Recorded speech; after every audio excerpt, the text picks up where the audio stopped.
What is up, guys? Coop here, and today we're going to be checking out Mount & Blade 2 Bannerlord. It is a single-player RPG where it's kind of hard to describe. It's based in like sort of a medieval Europe sort of setting, and there's multiple different kingdoms, and they're all battling to take over the whole entire continent. You have a lot of choices and sort of RPG-based elements within this game that makes it really interesting. You can do everything from raiding to massive battles to training your troops to being a lord to being a trader who has multiple caravans. There's a lot of potential in this game. Today we're going to be doing a quick play series where I'm basically going to play it for 30 minutes and give you guys a taste of the gameplay going on. And over the next couple of days, I'm going to be posting guides to kind of help you guys out when you do play the game, and then a final review after I've got a bunch of hours into this game. I have played it a little bit, but I wanted to make sure that it was decent before I jumped too far in. So we're going to start off a fresh character here, and I'm going to kind of explain things along the way so you aren't confused when you jump into the game and you kind of have a better understanding of what is it exactly is going on here. So this is the character creation. You get to choose your culture. Now, this doesn't tie you to a certain faction. It just kind of makes a base character based off of, you know, what these factions look like, and gives you a little bit of a different background story based off of what you are doing. So, for example, the Kazits, or Kazuits, or however the hell you pronounce it, these are typically like more of the Asian people. You have like the Romans, and you have like medieval Europe. You have more of the Arabian type of feel here. You have like the Vikings. The Battalions are kind of like, I would say like the Irish, so to speak. And what each of these does is it gives you a big buff. So, depending on what it is. Some of these are better than others, some of these are not so good. It really depends. So, with the Battalions, basically you get a 20% upgrade to your troops. So, whenever you do battles with your troops, they get a little bit stronger, and then later on you can buff them up, making them into like a certain like archer, into a veteran archer, into a like crossbowman over time. So basically, it just allows you to kind of upgrade your troops over time.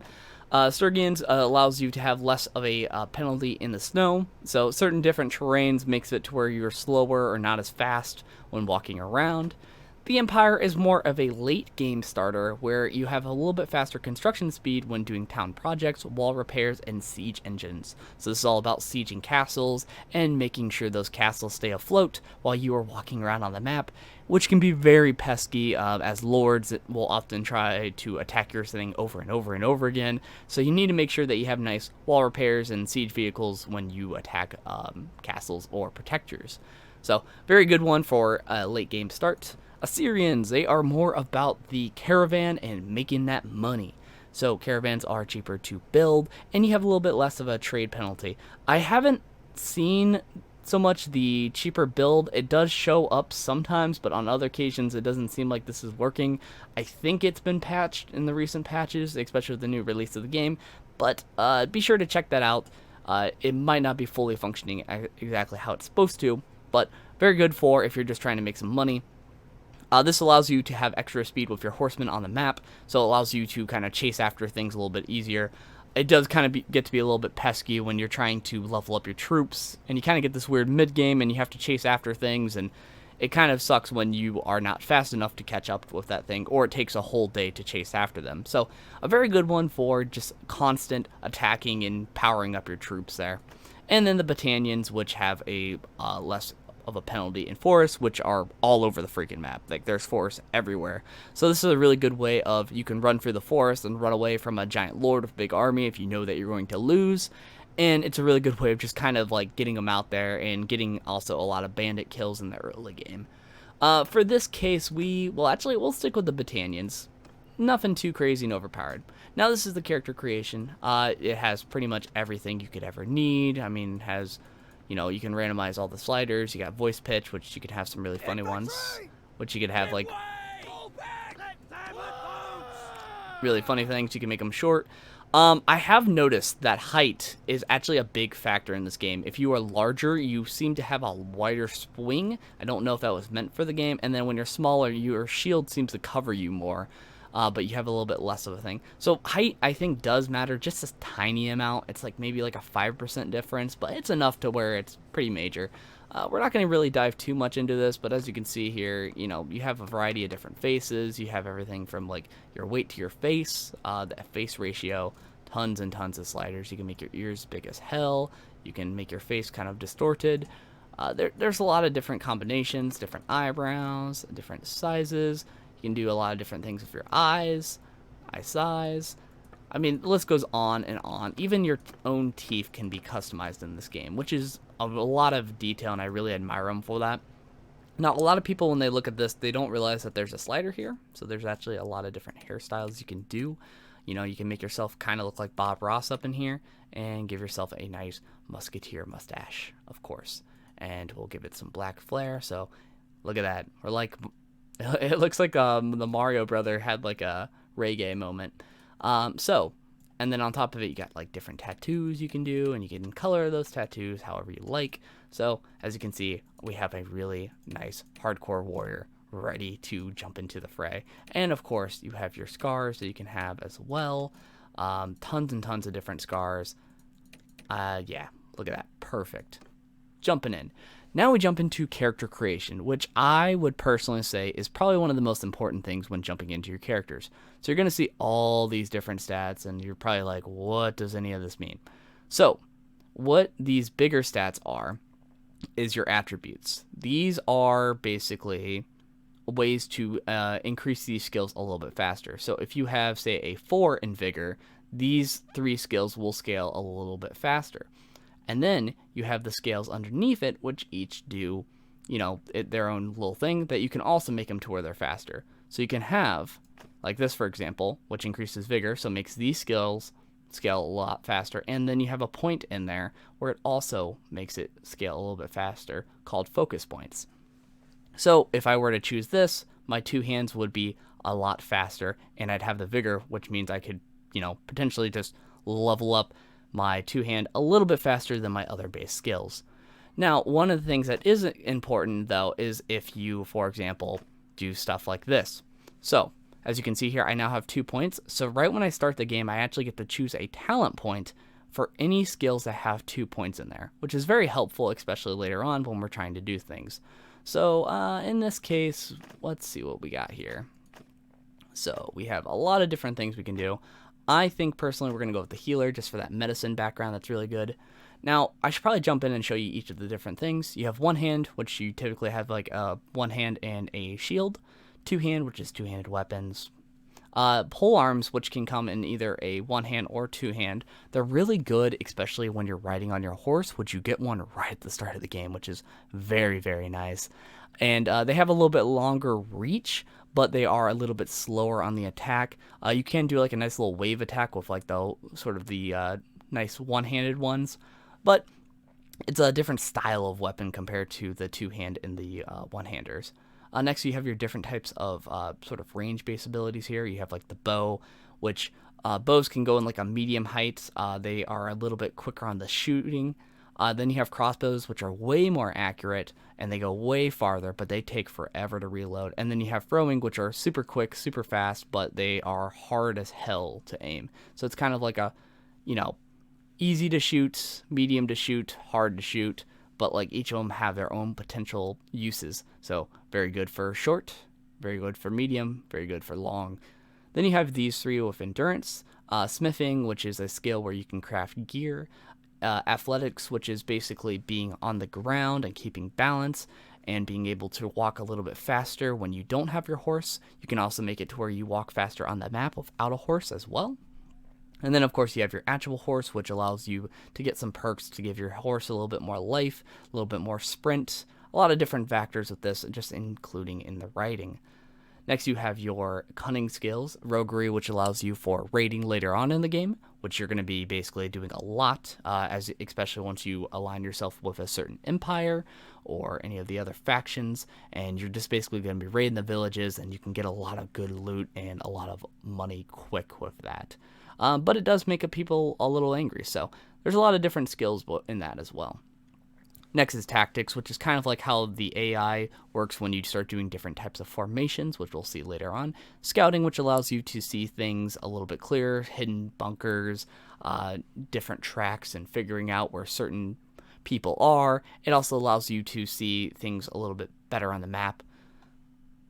Next, you've got Charm, which allows you to be able to charm and talk your way through things. There are a lot of different missions where sometimes Charm does come into effect, and it is quite useful. Next is Leadership, which basically allows your people to have high morale, which allows their AI to work a little bit better, allows your people to stay within you, and allows you to have a larger army and not have people run off. Trade, I mean, it basically makes things cheaper and makes you make more money with caravans later on. Stewardship, which allows you to manage your estates and towns a lot easier, which you won't be using this skill so much in the beginning of the game, but later on, the skill's a very, very useful one later on.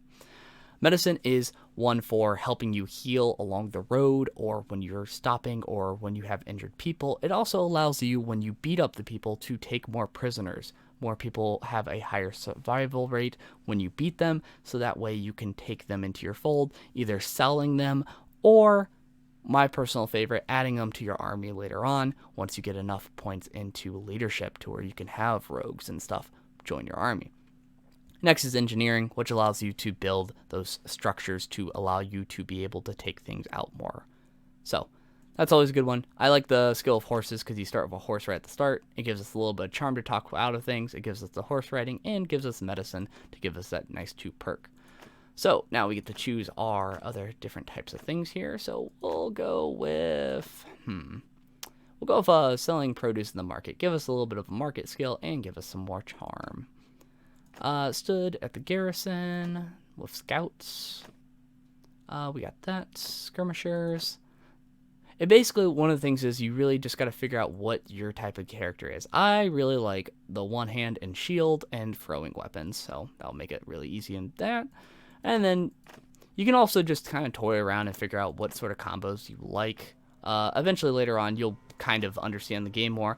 Don't be afraid to make multiple characters. Eventually, you'll figure out exactly the type of character that you're wanting to build. So it's not that bad of a sort of gameplay to do into. We will go with, let's go with the Subdue the Raider. So that way we have a nice little balance of things. We'll go with Cadfin, sure. That's a good game name in itself. So, for this, we'll keep everything easy. Nothing too crazy, yeah. Now, eventually, obviously, I suggest very easy for beginning players. It's not too terribly easy. The thing about this game is it does have kind of a roughness to it. It's not as easy as some other games when they do their things. So, we'll go through the tutorial so I can show you everything. So, this is kind of like the base world. This is not all of what the game will look like. There's also an overworld map. But, as you can see, we're looking hella sharp with our nice little afro here. And we have our unique weapons here. I'm not going to use these because this just teaches you how to block. So what we'll do is we'll pick up this, a nice sword and shield, right click the block, left click the swing, and you can do directional based swinging. So as you can see, when I move my mouse to the right, I have a right swing. When I move it to the left there, and then there's even a upper area where you can attack from up and attack from down, which will make it a lot more useful later on. So we're going to go here and attack this guy real quick, and I'll show you guys how that works. So we're going to hold up our shield, and one of the things that I learned, especially in the early game, is learning to kind of attack while moving constantly in a circle. This is a really good way of being able to do some massive damage to people and be able to fight back, because otherwise you're going to get really destroyed right in the beginning of the game. Now this is a veteran guy. He is a little bit more scary, and he's going to just constantly attack. And the thing about him is, no matter how much I block, I will never get a break to really hit him. So one of the things I have to do is just constantly keep attacking. This will make it really helpful, especially later on. And like I said, the circle method works really well, especially for beginners. Now, it won't always work. There is some AIs that are a little bit smarter, especially when you start facing off against horse units and things like that. So that's something to really keep in mind, especially when you're jumping into this game for the first time. And the great thing is, you can stay in here as long as you want, and it's still in the game, like, for a while, and it doesn't make the days really go by. So, now just kind of showing you the tutorial of the different towns, but what we're going to do is we're going to immediately jump on our character with C. So as you can see here, we have a focus point that we can put into something, and then later on we'll get attributes at every 4th level. The thing is too, to keep in mind, is that you can put more focus points into stuff to get stuff later on. Also, they made a nice patch to where you can get things a little bit quicker, even if you don't have a focus point in it to kind of help you out. But as you can see here, eventually you do hit caps. So most of my tactics, even if I fully max out my tactics, I will not be able to get this point until I put a focus point into it. So that's something to keep in mind, especially if you're going to constantly be using these skills. You need to make sure that you level up with the focus skill. So right now we have sort of one-handers that are kind of nice, medicine, which is good. What we need to do is we need to probably put another point into our horses, because we're going to be riding a horse for a good while. And we also have our inventory, which will have to keep balance of the weight and our money. So, looking fresh, we're going to continue on with the tutorial and ride over here. So, now we've officially arrived, and we're going to actually walk around the town. Now, eventually, you don't have to walk around the town. There's going to actually be an easier method to talk to the NPCs that you really care to talk about. But in this tutorial, they're just kind of trying to show you around. So as you can see, we're riding around in a town. This is like an over town. On occasion, you'll have missions to find certain individuals or find hidden things or hidden people. One of the things that is really important is especially holding your left alt button, which allows you to see all the important NPCs that you need to talk to in the town. So such as having your sort of companions with you, or this person over here with a quest marker over his head. It also shows you other important NPCs that you can later on talk to, especially nobles. Nobles are really important once you start talking into keeps. So we're just going to ride over and just try to continue on this campaign. Alrighty, so talking to this guy. Click, click, click. I mean, we don't really care what he says. He's just showing us of how we can recruit people into our army. So every NPC has NPCs that you can buy off of them. Usually not as much. Eventually later on, it'll show like these 3 as grayed outs. And as you build reputation with them through doing different missions, you will be able to get more and more recruits from them at a time. It takes like a day or 2 for them to sort of replenish, but also as you build up the social ladder, sometimes you'll see more unique units later on that have better stats. So for example, maybe the first 3 are just peasants, but the later 2 are like horse riders, and then the last one's like a veteran archer or something. So just keep that in mind later on. Now, one of the things that is important is having food for your troops. Food variety makes it to where your morale is a little bit better. That's something I wish I learned when I first started. But you always just want to make sure that you just have enough money to where you can do things. So remember how I said you could talk to NPCs and not have to walk around and do that whole tedious process of trying to find somebody? You can actually just click this and just click talk and immediately pop up right where you need to talk to this. And then you just hold tab and you're able to leave. So no worries of having to worry about all that extra work. So now we're going to leave. And now we have bandits that we need to attack to gather information about our missing siblings. So we're just going to click, boom, right into it. Now there's 2 options when you jump in. You can do send troops. If you know you're going to destroy those people, just send the troops. It just does it. It'll do the battle for you. You can usually tell by your power levels of how well you're going to win. There are certain perks later on that even if you have low power levels, you'll have more of a higher chance of winning. But in this case, we're just going to go to battle and get into our first ever encounter. This is one of my least favorite maps because it has all the stuff there, but now we have our commands. So if you press F1, you have all the different commands you could do: charge, follow me, advance. You could have it advance exactly to that area there. We are just going to do F3, which we're going to choose a formation. We're going to choose that, a nice shield wall, and then we're going to charge. And then we prepare for battle. So I'm riding on a horse. And I have a very low length weapon, but I'll just go over here and hit these guys. Bam, look at that. 92 blunt damage to the head. There's actually certain weapons like this one, which is a blunt-based weapon, which allows me to take more prisoners. So maybe we can get more prisoners out of this. You can also do some damage with your horse.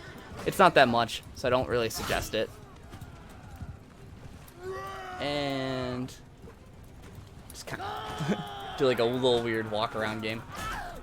Wow, we just took a lot of damage there. Let's go around in a circle.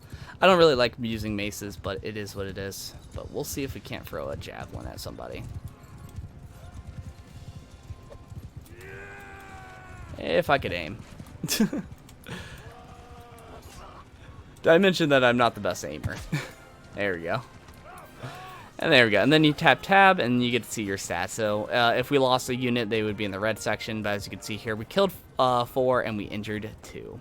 So, not the best combat skills to show you guys, but I promise you I'm a better player than that. But as you can see, we took 2 prisoners. So, you can sell those prisoners later on, or you can actually recruit them into your armies as you sort of do more and more encounters. So we're going to go and grab this guy real quick, because screw this guy and his raiding ways. We must put an end to it. We're just going to go ahead and charge. No reason of adding all that extra crap of doing the different formations. We're at the early point in the game. Formations aren't really that important.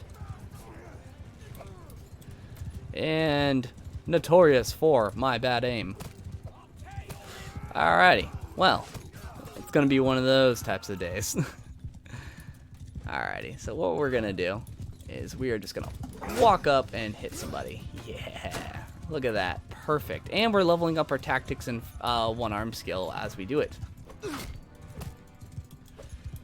So as you can see, we got a nice headshot there. They're throwing rocks at us. That's no good, but we are all good. We got this. We missed our attack. See, this is why I mentioned the length thing being an important thing. So as you can see, this is a tiny weapon. It doesn't have that much length. So eventually later on, we'll try to get ourselves a really nice sword. Alrighty, and look at that. Not that much good armor. That's why I like playing as the Battalions really in the beginning game, because they can do a lot of stuff. And you've noticed how those raiders didn't pop up when I was running around in there until after I got really close. That's part of your scouting skill. That's why it's very important to get that skill. So, eventually, I mean, we have horsemen, so you just charge. There's usually a little bit more in the beginning stages of like picking the formation and assigning which troops go where, but that's stuff for later on in the game. Let's just jump in and whack these guys real quick. We missed every single shot there. But that's okay. We're going to do a nice sharp turn here. And we're going to run right into them. Our weapon ready. And we missed because this asshole came on our left side. Alrighty, come on. Let's get this bread. Oh my gosh. Alright, and you can actually get off your mount if you fully stop it. You can press F and come right on them, and we can attack them this way. Look at that, so much more effective.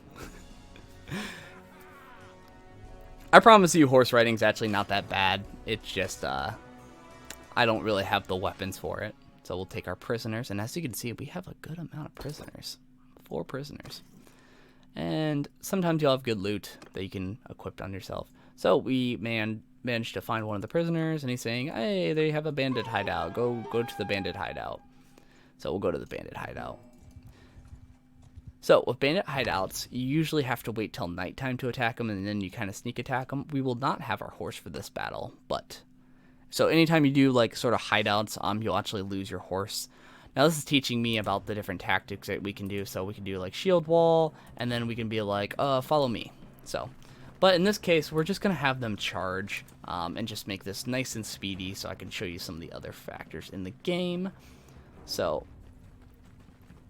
also kind of makes it helpful where you're like, if I would have checked that camp, that would have been some lost time because all the guys are already down here. Now, if you notice, some of my men are moving faster than I am. It's because of weight. So I have this heavy shield and this heavy armor. And because of it, it's causing me to have a slower walk rate than the rest of my teammates.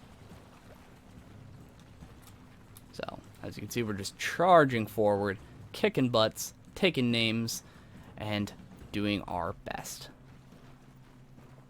Now, what's awesome is I do have this club, and because I have this club and its blunt damage, we are more likely to take prisoners.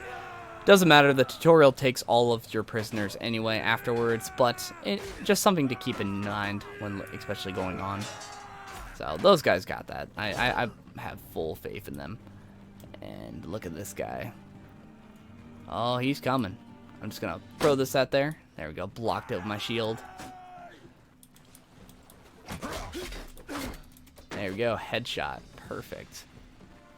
I'm going to let them just kill that guy. Let them get that combat XP. Yeah. Murder. This game does feel really good, especially, this is just a small squad. Eventually, later on, guys, you get like 50 people, maybe 100 people. So, all depends on how much time you put into the game and what type of playstyle you're going for here. And that guy's gonna get absolutely murdered. Hell yeah, look at that. And this poor soul all the way over here is gonna get destroyed. Yeah, let's see, we have 8 men plus ourselves. I feel like by the time we get to him, he'll be dead. Yeah, he doesn't even have a shield. Yep. And then you have a cutscene that's really cool. So, I didn't realize that this game had cutscenes until this guy came up, and I was like, wait, what? It's not like anything crazy cutscenes, like, you know, anything from earlier years, but so you get to choose to duel him, which will give you more renown and gives you more chance of getting prisoners, or you could just send your men to attack him. We'll just send our men to attack him. We don't deal with slavers like that, and we'll just kick his butt. Look at that. Didn't even need to. Where's our men? Get him. So as you can see, my shield also has a block rate I have to keep track of, because the shields can break. Alrighty, and are you guys gonna charge? There you go. Look at that, and the guy dies, and we can laugh at him. Ha ha ha ha. And like that, we killed 10 people and took 4 prisoners. So, then we take our prisoners, and that is that. And then we continue, and then our brother talks to us, and he says, I'm going to take your men, and we're going to go places. You also get to choose a family name, so we'll say, hit that subscribe button. You know, so make sure you guys hit that subscribe button. And then you guys get to actually customize your banner and your clan name. Now, don't worry if you decide that later on you want to change your name and change your symbol, because later on you can. And as you can see here, it also changes the color of our clothes a bit. So as you can see here, we have our different types of cloth here. So having it like a cool, like black and sort of like a nice silver going on there. And then we can make it just full-blown black or just like a red plaid shirt. So for that, for this case, we'll just keep that. So the thing that everybody forgets is in the tutorial, they take literally everything away. They give you back your money and they give you everything else, but that pretty much all goes away. And now that we leveled up our skills, we can actually place them. So for example, we can make it to where we attack a little bit faster, or this does a little bit more damage, which is nice. So very, very nice. And then we have our quest here as well. So you have Rebuild the Clan, which is basically get money, gather more people, and get more renown, which basically every single mission, we eventually get renown. And then what you do is immediately when you finish your tutorial, just go here and grab some people. So just go here and recruit. And as you can see here, they only had very cheap units. But if we go to somewhere like a castle over here, there's actually a lot more to do here. So as you can see here, we have a quest. So you can get a army of poachers that you can train. You have different recruits here. So as you can see here, you get your Imperial archers, your infantrymen, and then later on you can have access to even more archers. And you can even get trained archers if you really try to do stuff for him. So like for example, the broker guy that we're talking to, he's kind of a pleb. Even if you get better with him, he'll just give you more Imperial recruits, which don't ever hate on the little guys, because the little guys do actually help out. You do have the arena where you can fight against a bunch of people, the taverns, which you can go over here and pick up different sort of companions to join your party for a sum of money. And of course you can go to the keep if you pay a bribe, and you can talk to the nobles and get some bigger missions that pay off really, really well. So guys, I know that was a little bit longer of a video. We didn't hit quite that 30-minute mark. We kind of made it a little bit past that 30-minute mark. But I hope you guys have kind of a gist of what the game has to offer. I showed you guys some gameplay. I showed you guys a lot of tips and tricks to make it to where you have a better start. And we have this majestic man on a steed with a whole nice map to conquer. And as you can see, guys, this map is huge. That section that we were at was just that tiny section there. There's a whole world out there. And you can join factions and build cities and do a lot more things later on. This game has a lot to offer, guys. I definitely highly recommend that you guys play this game. I'm going to be making guides for the next couple of days, just showcasing you some of the things that will help you out with getting a better start and not having a rough time jumping into this game that you might have later on. I'm also going to do a final review once I've kind of got a really good gist of the game and a full aspect, and just rating it based off of all the different factors that it has to offer. It's had a lot of patches. It wasn't exactly 100% clean when it came out, but it now just had its actual release and is at a full price point. But I highly recommend you guys check it out. I mean, a lot of us are stuck inside right now with things going on, and I think that this game, it definitely eats up some time, and you'll learn a lot of different things, and there's a lot of repetition of making new characters, trying out new focus points, trying out different builds right at the start.